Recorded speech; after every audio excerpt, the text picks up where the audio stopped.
The day my parents disowned me, it was raining.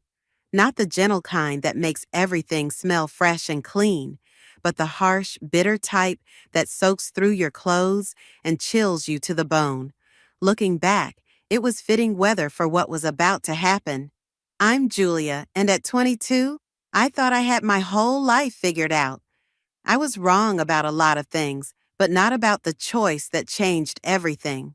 You're keeping it? Mom's voice cracked like she'd been slapped. The pregnancy test sat between us on the kitchen counter, like a bomb about to detonate. What about medical school? What about your future? I can do both, I said, my hand instinctively moving to my still flat stomach. Other women manage it. Dad slammed his coffee mug down so hard I jumped. Other women have husbands, Julia. Where's the father? He's not in the picture, I said quietly. And he won't be. Won't be? Mom's laugh was hollow. Of course he won't be, because you won't tell us who he is. For all we know, you don't even know. Don't. My voice was sharper than I intended. Don't finish that sentence. This isn't how we raised you, Dad said, pacing the kitchen like a caged animal. This isn't what we sacrificed everything for. Coming to this country, working ourselves to the bone, just so you could throw it all away? I'm not throwing anything away, I insisted. I can still be a doctor. I can still— No, Mom cut in. You can't. Not like this. Not alone. The silence that followed was deafening. I watched their faces, faces I'd known and loved my whole life, transform into masks of disappointment and disgust. There's a solution, Dad said finally. A simple one. Then you can continue with your life as planned. I knew what he meant. My hand pressed harder against my stomach. No. Then you leave us no choice. Mom's voice was ice. If you insist on ruining your life, you won't do it under our roof. You won't do it with our support. You're throwing me out? The words felt foreign in my mouth. You're choosing to leave, Dad corrected, by choosing this mistake over your family. 8 years later, I still remember every detail of that day. The way the rain drummed against the windows, the smell of Dad's coffee going cold, the sound of my footsteps on the stairs as I packed what I could carry. My friend Penelope took me in that first night. She was already a single mom herself, struggling but surviving. They'll come around, she said, holding me while I cried. Once they meet their grandchild, they'll change their minds. They didn't. Walker was born on a Tuesday morning, all red-faced and perfect. I sent them pictures. They went unopened. I sent birthday cards, Christmas cards, updates about his first steps, his first words. Nothing. I finished medical school somehow. Between student loans, part-time jobs, and endless nights of studying while Walker slept, I made it work. Not the way I planned, but I made it work. Mommy, look! Walker's voice snapped me back to the present. He was waving a drawing from his art class, all bright colors and crooked lines. It's us! I smiled at the stick figures, one tall, one small, holding hands. No empty spaces where grandparents should be. Walker had never known any different. It's beautiful, baby, I said, pinning it to our cramped apartment's fridge, right next to his perfect spelling test from last week. Can we have pizza tonight? He asked, already moving on to his next thought, the way only 8-year-olds can. Not tonight, sweetie. Remember, we're being careful with money this month. The heating bill had been higher than expected, and my resident's salary only stretched so far. He nodded, used to these conversations. That's okay. I like your spaghetti better anyway. I hugged him tight, breathing in the scent of crayons and playground dirt that always seemed to follow him home. Sometimes I wondered if my parents knew what they were missing. This beautiful, kind, brilliant little boy who made every struggle worth it. That evening, while Walker did his homework, I decided to finally clean out my winter coat pockets before donating it. It barely fit anymore, and Penelope knew someone who needed one. My fingers brushed against something in the left pocket, a forgotten lottery ticket from months ago. I almost threw it away, but Walker looked up from his math problems and smiled at me, that same smile that had given me strength through countless sleepless nights and empty bank accounts, and I thought, why not check? What's the worst that could happen? I had no idea then how that simple decision would change everything. Again. Mom, why are you staring at your phone like that? Walker's voice seemed to come from far away. I couldn't move, couldn't breathe, couldn't process the numbers on my screen matching the crumpled ticket in my hand. Baby, go get Aunt Penelope from next door, right now. He must have heard something in my voice because he ran without questioning. Moments later, Penelope burst in, still wearing her nursing scrubs from her night shift.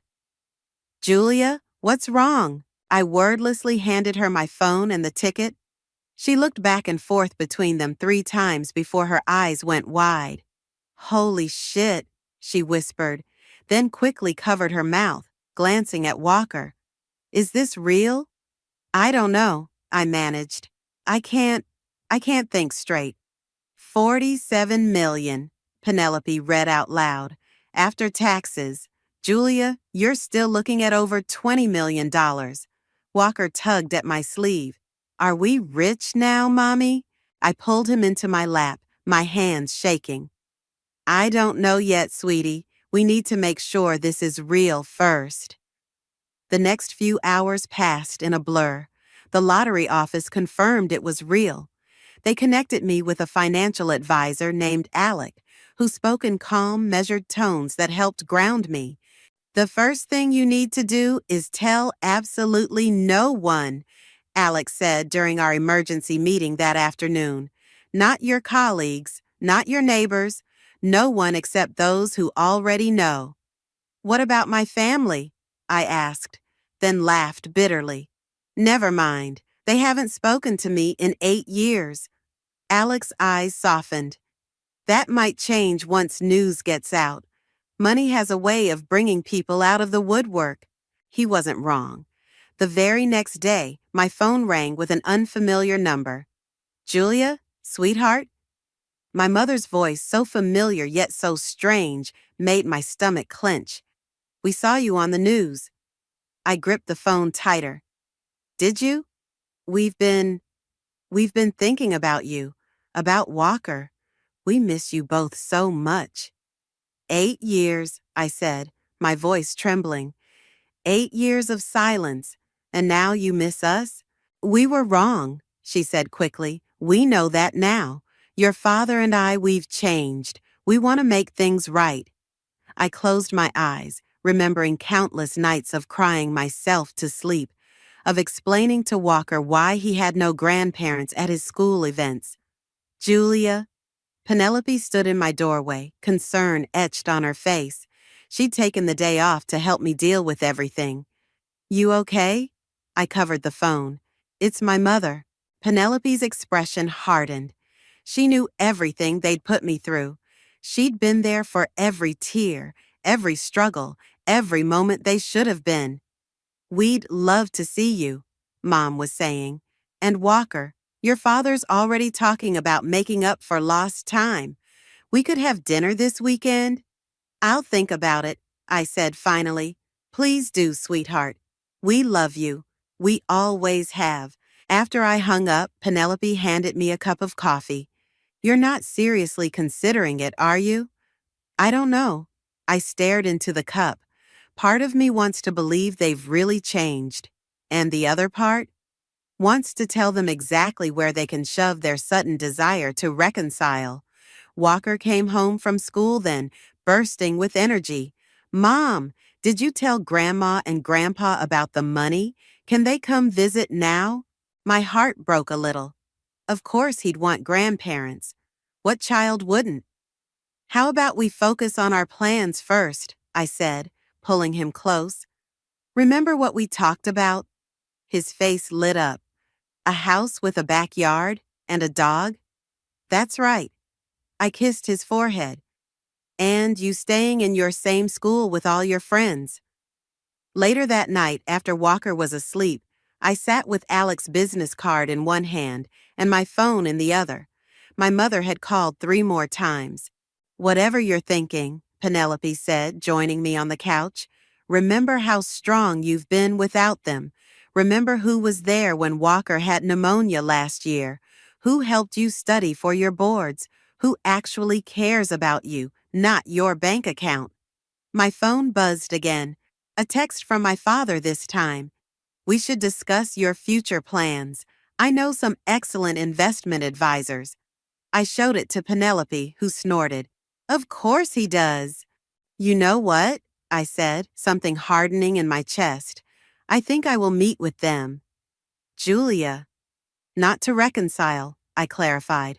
I want to look them in the eyes when they try to manipulate their way back into my life. I want to see exactly what they're planning. And then what?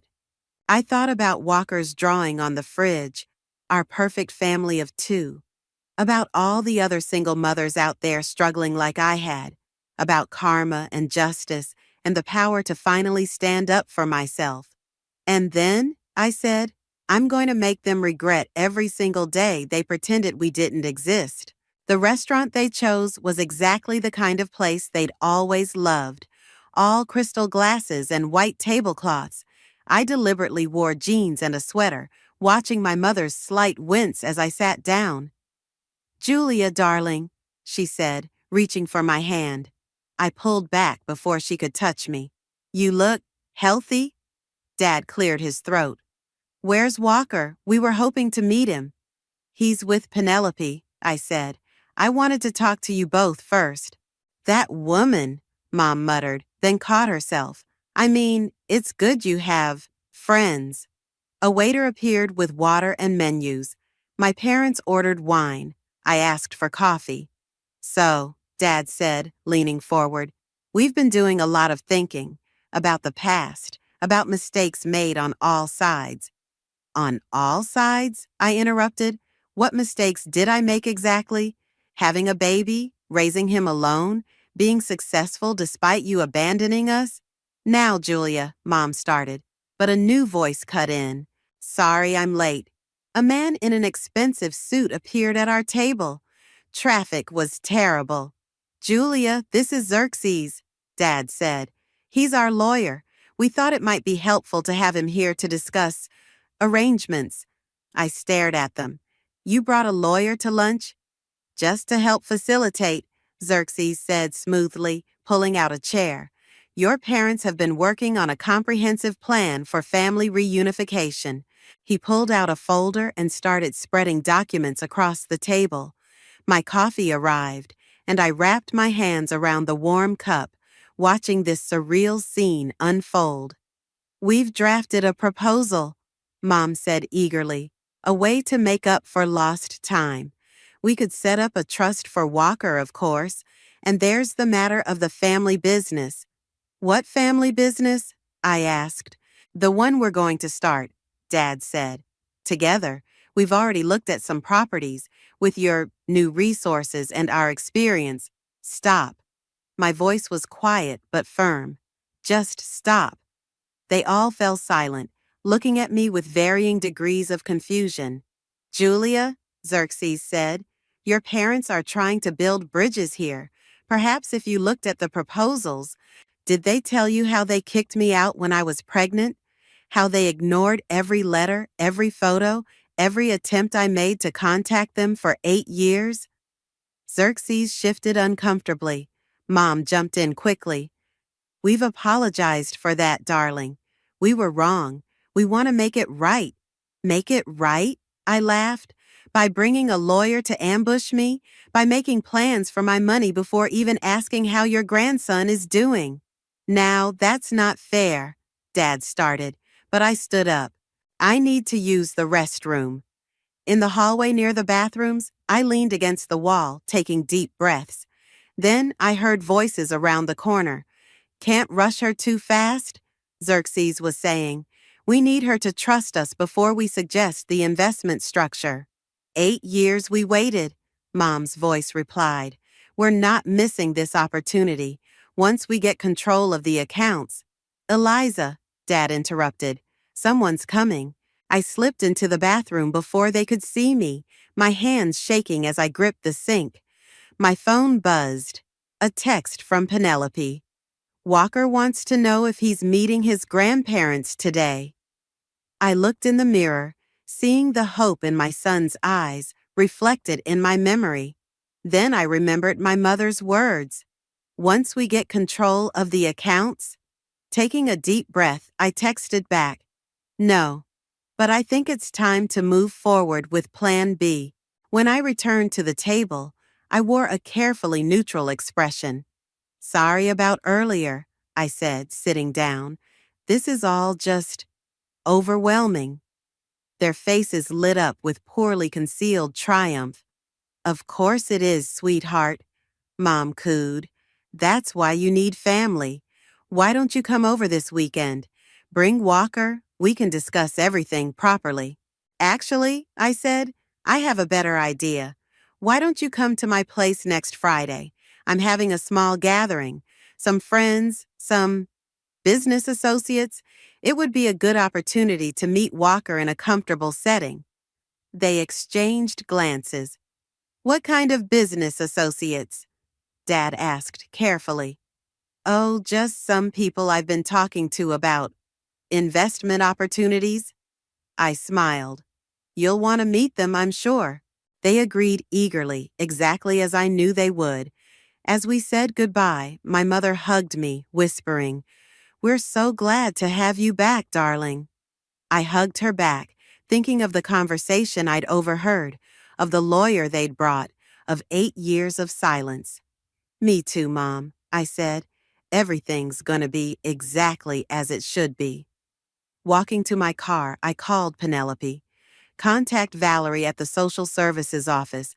Tell her Operation Karma is a go. You're sure? I thought of the documents Xerxes had brought, the plans they'd made for my money, the way they still hadn't asked a single real question about Walker. Oh yes, I said. I'm very sure. A charity for single mothers? Valerie leaned forward across her desk, her eyes sparkling. And you want to start with a $10 million endowment? Initially, I said, watching her expression shift from excitement to disbelief. We'll expand based on need and impact. This could help so many families, she breathed, already pulling up statistics on her computer. Housing assistance, childcare programs, educational support. Penelope, sitting beside me, squeezed my hand. Tell her the best part. We're announcing it next Friday, I said, at a gathering where my parents will be present. Valerie looked up sharply. The same parents who abandoned me for being a single mom? Yes.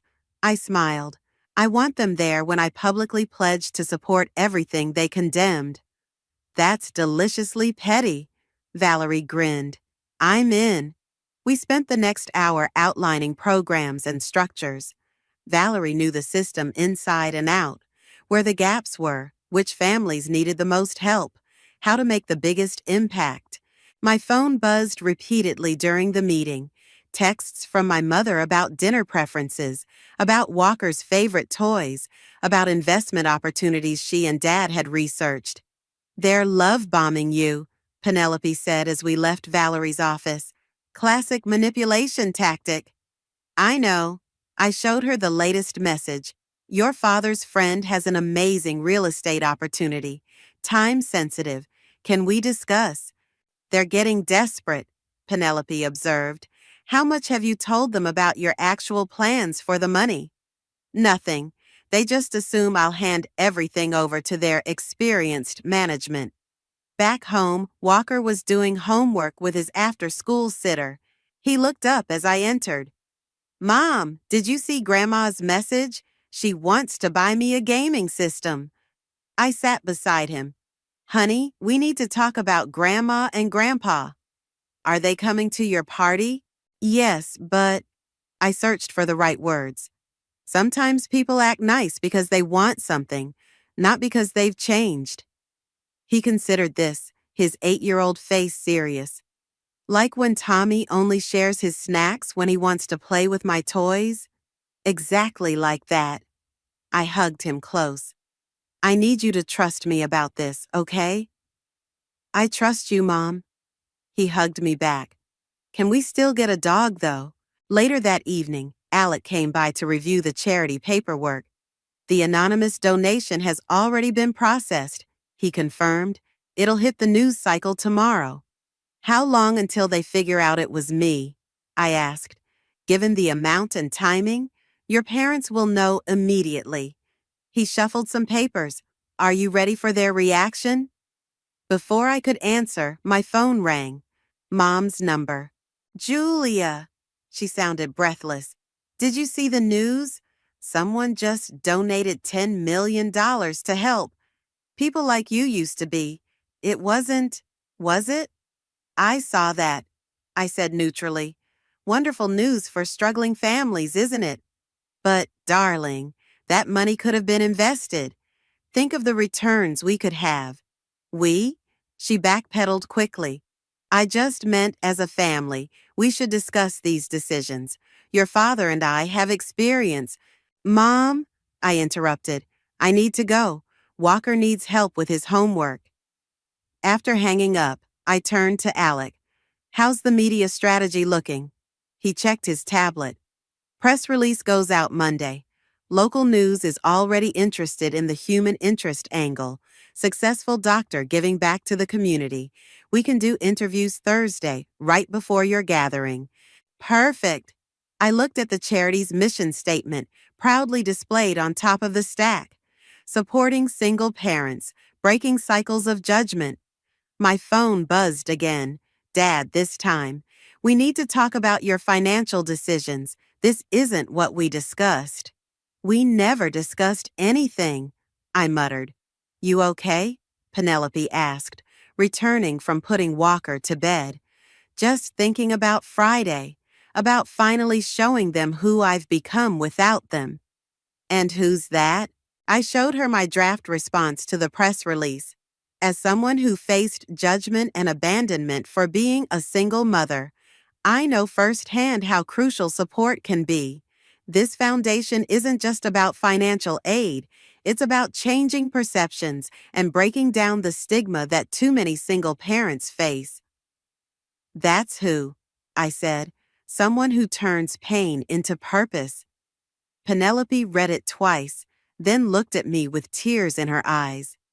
They have no idea what's coming, do they? No, I said, thinking of the carefully laid plans, the press invitations, the stories I'd document, the truth I'd finally speak. But they will. My phone lit up with another message from Mom.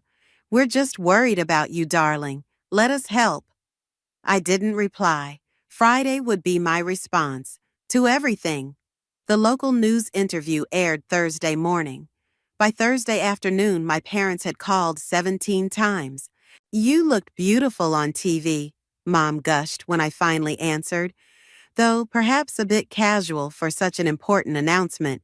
I have this lovely designer. Did you hear what I said in the interview? I cut in. About why I started the foundation. Oh yes, very charitable. But darling, announcing it without consulting us first. Why would I consult you? A pause. Well, we're family, and with our business experience. Are you coming tomorrow? I interrupted again. Of course, your father's been talking about nothing else. He's bringing some investment proposals. Great, I said. See you then. The gathering was at a recently renovated community center, the first project my foundation had funded. As guests arrived, I watched my parents take in the reporters, the social workers, the group of single mothers Valerie had invited. Julia, Dad hissed, pulling me aside. What is all this? We thought this was a private family meeting. Did you? Funny, I don't remember saying that. Before he could respond, the center's director called for everyone's attention. Mom grabbed my arm. Darling, perhaps we should discuss things before any announcements. Ladies and gentlemen, the director continued, Please welcome Dr. Julia, founder of the Breaking Cycles Foundation. Applause erupted.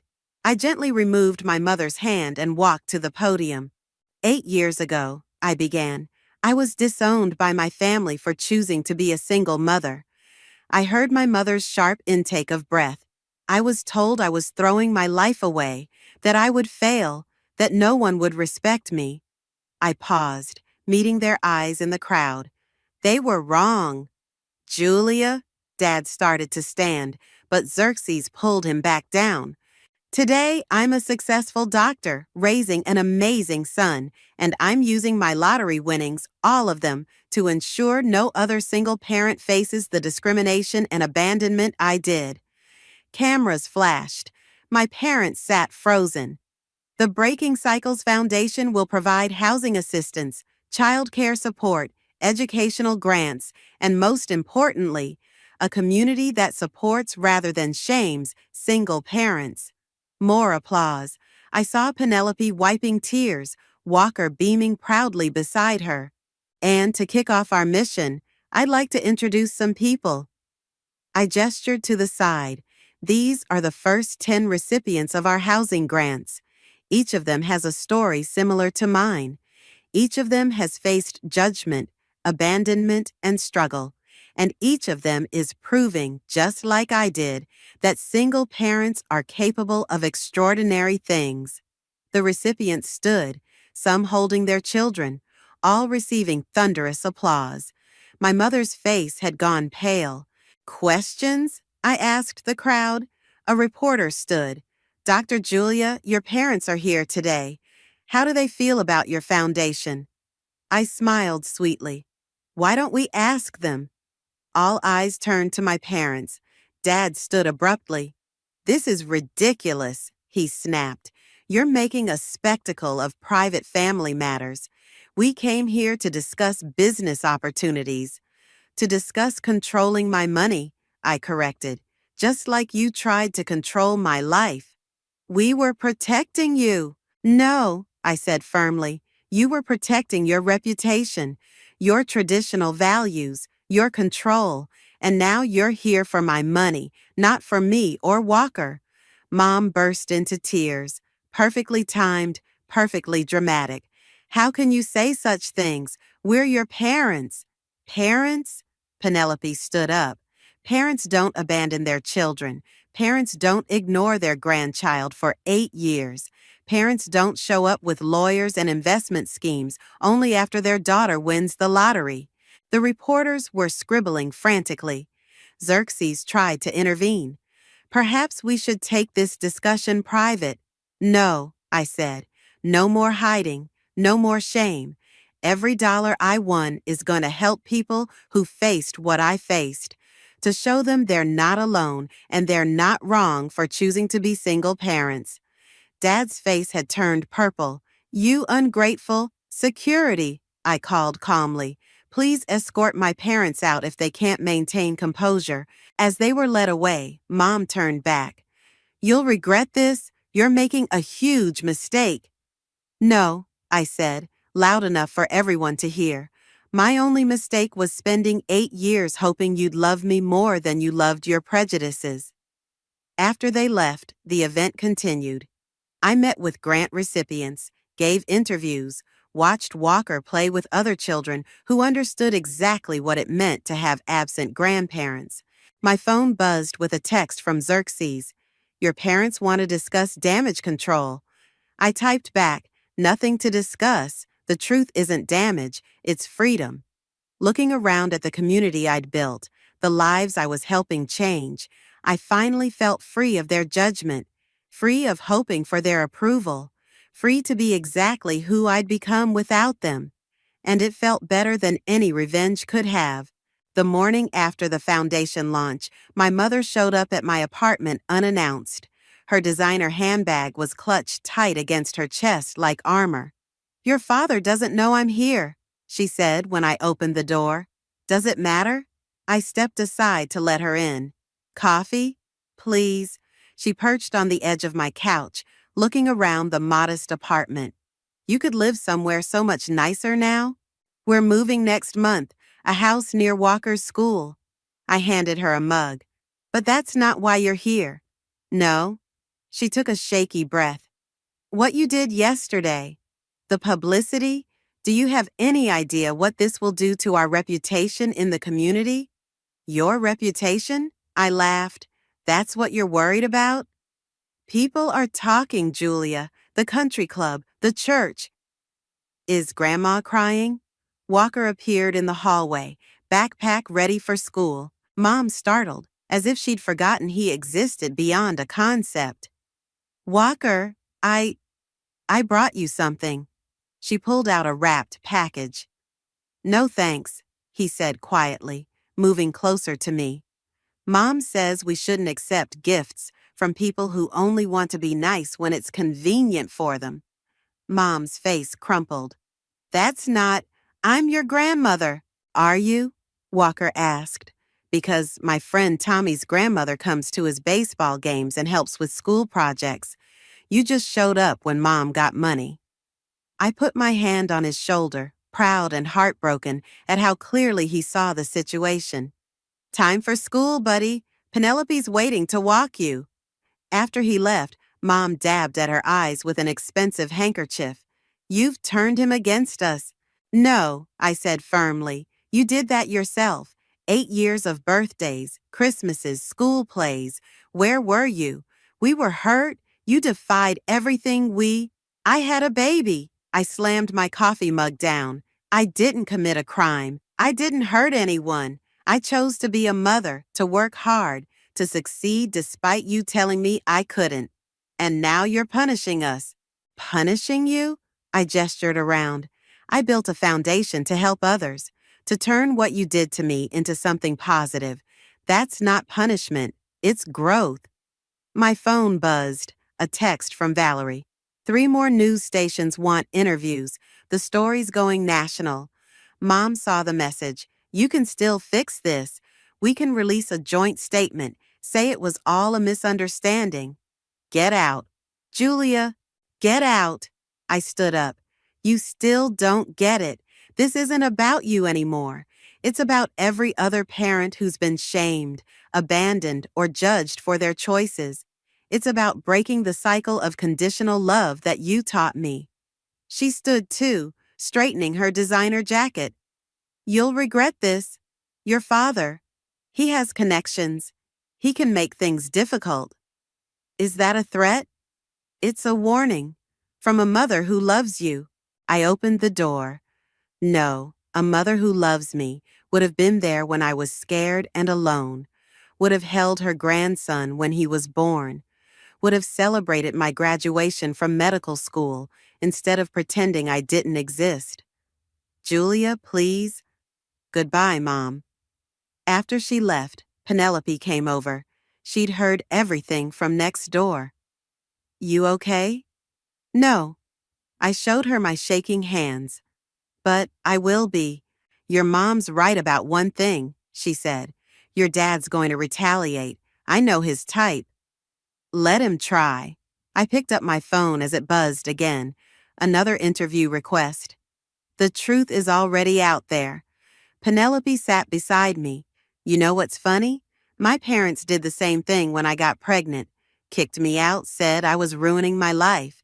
You never told me that. They called last week, she continued, after your story hit the news, wanted to reconnect, asked if I needed money. What did you say? Told them to donate to your foundation if they really want to make amends. She smiled. They hung up. I hugged her tight. We did okay, didn't we? Without them? We did amazing, she pulled back. And now we're helping others do the same. My phone rang, Dad's number. I declined the call and opened my email instead. Dozens of messages from single parents across the country, sharing their stories, thanking me for speaking out. They can't hurt us anymore, I said, reading the messages. We're not alone, and we're not ashamed. No, Penelope agreed. We're just getting started. Another text from Valerie. Major talk show wants you and some grant recipients to speak next week. Ready to take this national? I thought of my mother's threats, My father's connections, their desperate attempts to control the narrative. Then I thought of Walker's words. People who only want to be nice when it's convenient for them. Yes, I replied. It's time everyone heard the whole story. The talk show's green room buzzed with nervous energy. 3 other single mothers sat with me, each selected by Valerie to share their stories. Sarah, kicked out at 16. Maria, widowed and shunned by her in-laws. Rebecca, who fled an abusive marriage. 2 minutes, a producer called. My phone lit up. Xerxes.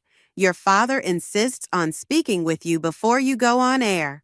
Not happening, I texted back. He's here at the studio. I looked up sharply, and there he was, pushing past security with Mom and Xerxes trailing behind him. Julia, he demanded, stop this nonsense right now. The other mothers tensed.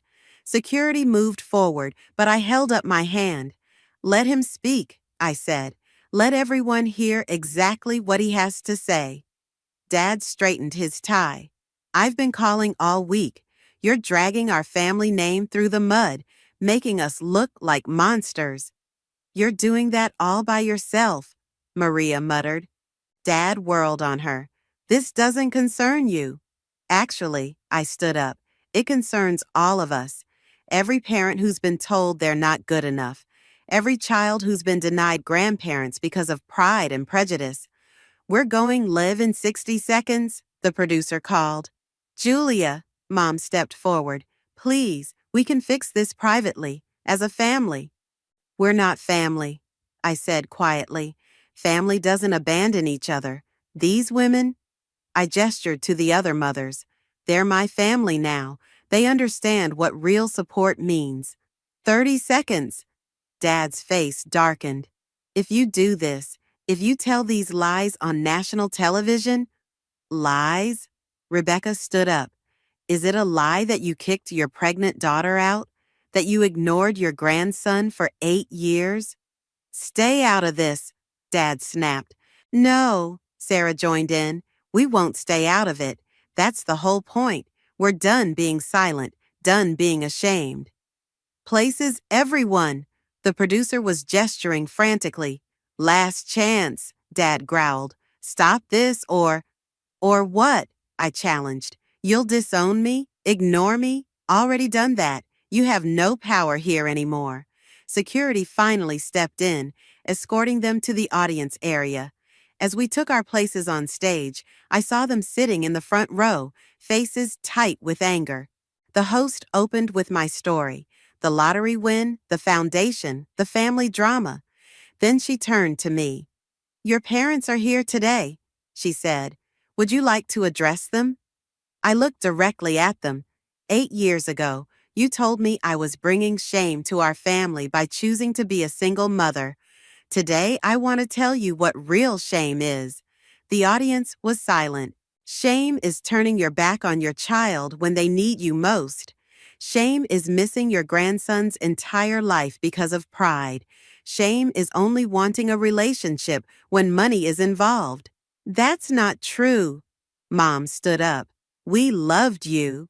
You loved your reputation more, I countered. And now you're angry because I'm telling the truth about what you did. Dad jumped up. You ungrateful little... The rest of his words were bleeped by the censors. The host intervened. Sir, please sit down or you'll be removed. Remove me? He thundered. Do you know who I am? I'll destroy this show. I'll destroy your foundation. Security moved in as he continued to shout threats. The cameras caught everything. His red face, my mother's tears, Xerxes trying desperately to control the situation. This, I said calmly into the sudden silence, this is exactly why we need to speak up. This is what so many single parents face. Control, manipulation, threats. But we're not victims anymore. We're survivors. We're success stories. The other mothers shared their stories next. With each one, I watched my parents shrink further into their seats, their carefully crafted image crumbling on national television. After the show, Valerie met us backstage, beaming. Donations are pouring in. Your father's outburst? Better publicity than we could have bought. He'll try to retaliate, Penelope warned, joining us with Walker. Let him, I said, hugging my son. We've already won. Mom?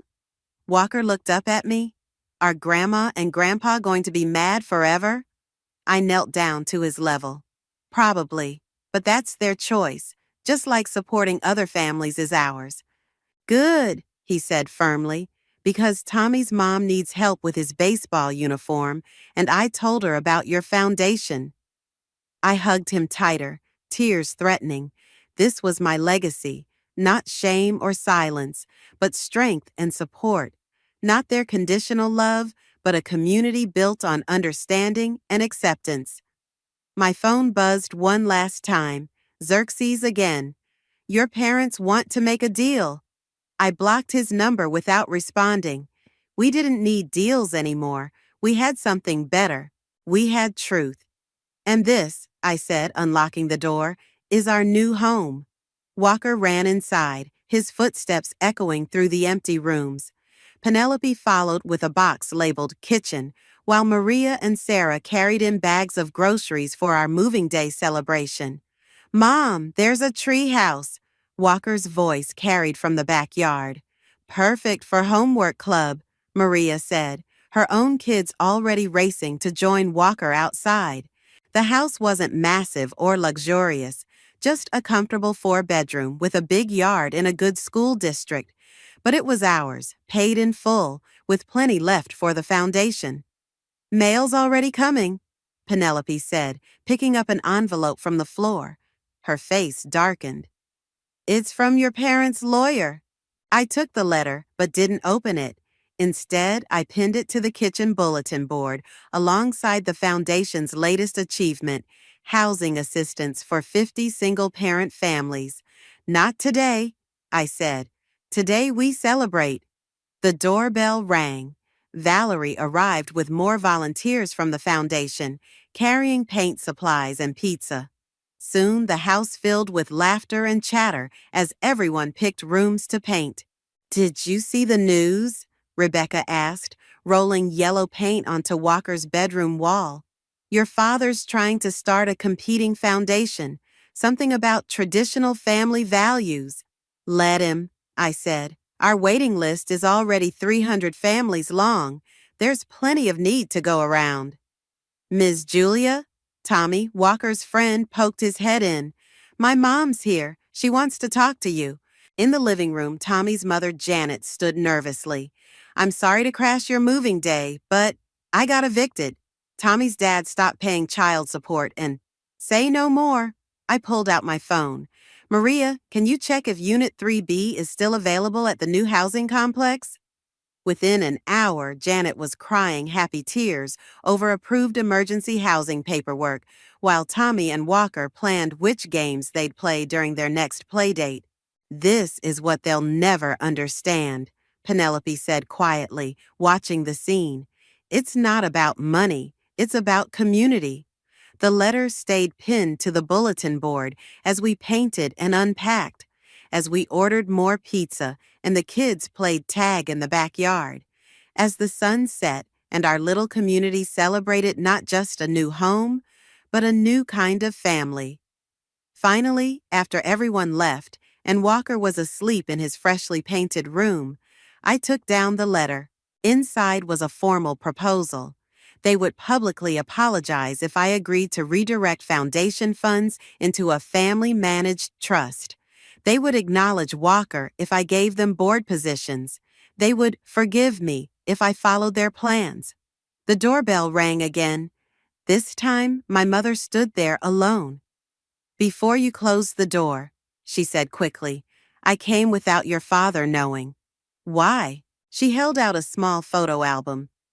I found these pictures of you from before. I thought Walker might want to see what his mother was like as a child.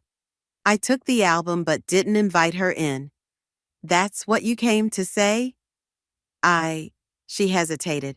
I watched you today, through the window. All those people, those families, they love you, really love you. Yes, I said simply. They do. We loved you too, she whispered. We just didn't know how to show it without controlling it. I looked at the album, then at the letter in my other hand. Love shouldn't come with conditions, Mom. I know that now. She turned to leave, then stopped. Julia, you're a better mother than I ever was. After she left, I sat on the porch swing, looking at childhood photos I'd almost forgotten existed. Walker's sleepy voice came from behind me. Is that you, Mom? I pulled him onto my lap, showing him pictures of a little girl who still believed in unconditional love. Yeah, that's me. You look happy. I was. I kissed his head. But I'm happier now. I took the lawyer's letter and ripped it into tiny pieces, letting them flutter into the recycling bin. Then I took out my phone and typed a message to our foundation's board. Tomorrow we announce our expansion. Double the housing units, triple the child care subsidies. Let's show them what real family values look like. Walker snuggled closer, yawning. Can Tommy stay over tomorrow? Of course. I rocked the swing gently, holding my son and my freedom and my peace all at once. That's what family does. The childhood photos showed what was lost, but looking around our new home, filled with paint smudges and pizza boxes and love without conditions, I saw everything I'd found instead. Sometimes the family you choose is better than the family you're born into. Sometimes the hardest goodbye leads to the most beautiful hello. Sometimes losing everything is just the beginning of finding something better.